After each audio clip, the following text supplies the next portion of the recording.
Dear students, welcome back to my channel Prabhas Hindi with Sangeeta Bhyana. इस video में मैं आपको कक्षा 9वीं की पुस्तक क्षितिज भाग 1 से कबीर दास जी द्वारा लिखे शबद को पढ़ाऊंगी। उसका पहला पद, जो परीक्षा में केवल आपका पहला पद ही आएगा, जो पाठ्यक्रम में है, उसे विस्तार पूर्वक मैं पढ़ाऊंगी। और इससे पिछली वीडियो में मैंने आपको कबीर दास जी की साखियों के बारे में पढ़ाया था। कबीरदास जी ने इस शबद में मनुष्य को सच्ची भक्ति करने और भक्ति का आडंबर या ढोंग ना करने की सीख देते हुए बताया है कि प्रभु का निवास तो हर प्राणी के मन में होता है, तो उसे इधर उधर खोजने की बजाय अपने मन के अंदर खोजना चाहिए। सच्चे मन से जब हम ईश्वर के दर्शन करना चाहते हैं तो हमें अपने मन के अंदर ही मिल जाते हैं।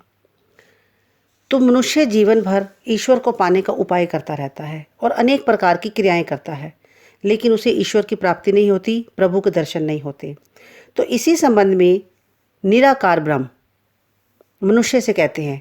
कबीर ने ईश्वर के निराकार रूप को माना है, जिसका कोई आकार नहीं होता, एक शक्ति को मानते हैं। वो कहते हैं कि मोको कहाँ ढूंढे बंदे। मनुष्य से कहते हैं कि हे मनुष्य, मोको मुझे तू कहाँ ढूंढ रहा है। स्वयं ईश्वर मनुष्य को निर्देशित कर रहे हैं कि तुम मुझे कहाँ ढूंढ रहे हो, तुम मुझे कहाँ कहाँ खोजते हो। मैं तो तेरे पास में, मैं तो हमेशा तुम्हारे आसपास ही होता हूँ। ना मैं देवल ना मैं मस्जिद। देवल होता है मंदिर, ना तो मैं मंदिरों में मिलता हूँ और ना ही मैं मस्जिद में मिलता हूँ। ना काबे कैलाश में। काबा होता है मुसलमानों का तीर्थ स्थान और कैलाश पर्वत जो भगवान शिव का वास माना जाता है। ना तो मैं काबा में मिलता हूँ, ना ही कैलाश पर्वत पर मिलता हूँ।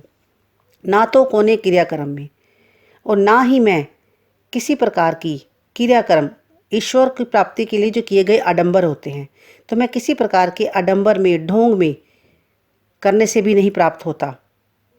ना ही योग वैराग से। योग साधना, वैराग वैराग्य, सब कुछ छोड़ देना।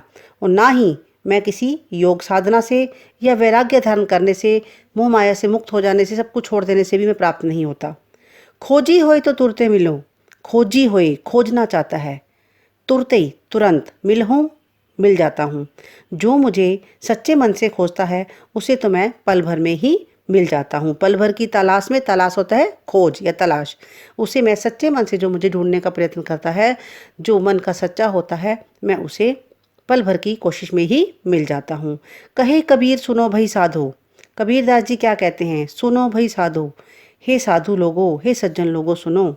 मैं तो सब श्वासों की श्वास में, मैं तो हर प्राणी के सांसों के अंदर बसता हूँ, और मुझे खोजना है तो अपने मन के अंदर खोजो। इधर उधर खोजने से कोई भी फायदा नहीं है।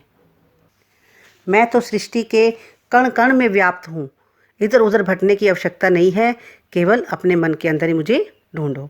तो इस पद में कबीर ने जो लोग आडंबर करते हैं, ढोंग करते हैं, उनको चेतावनी दी है और सधुकड़ी भाषा का प्रयोग किया है।